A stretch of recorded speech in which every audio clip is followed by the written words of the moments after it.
wala nang sumubo. Isang higanteng puno ng yabang, hinahamon ang bayan ng Diyos sa labang walang saysay. Minsan na ng takot at pangamba, may isang pastol na may pusong dakila. Hindi espada ang dala niya, kundi tiwala sa Diyos na dakila.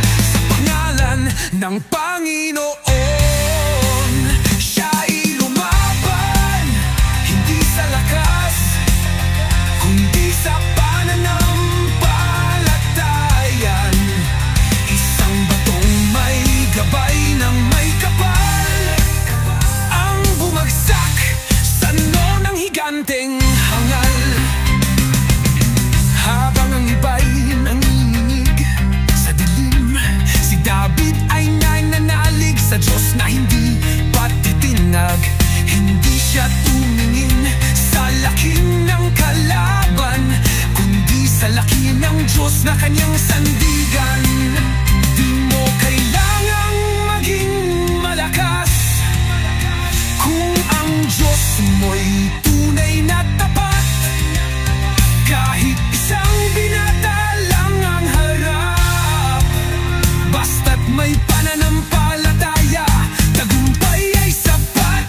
Sa pangalan ng Panginoon, siya'y lumaban, hindi sa lakas, kundi sa pananampalatayan.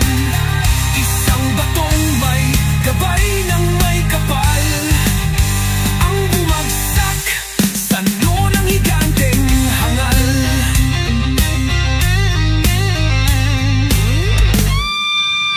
Kaya't sa bawat laban, huwag kang matakot.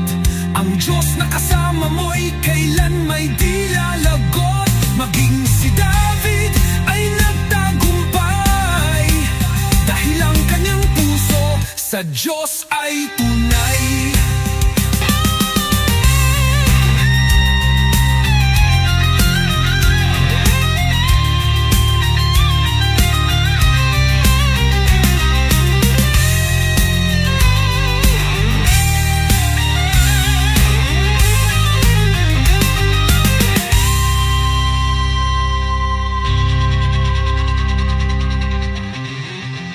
Siya'y lumaban, hindi sa lakas, kundi sa pananampalatayan.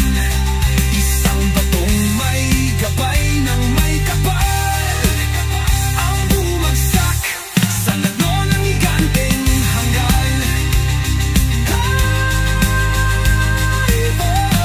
Sa noo ng higanteng hangal.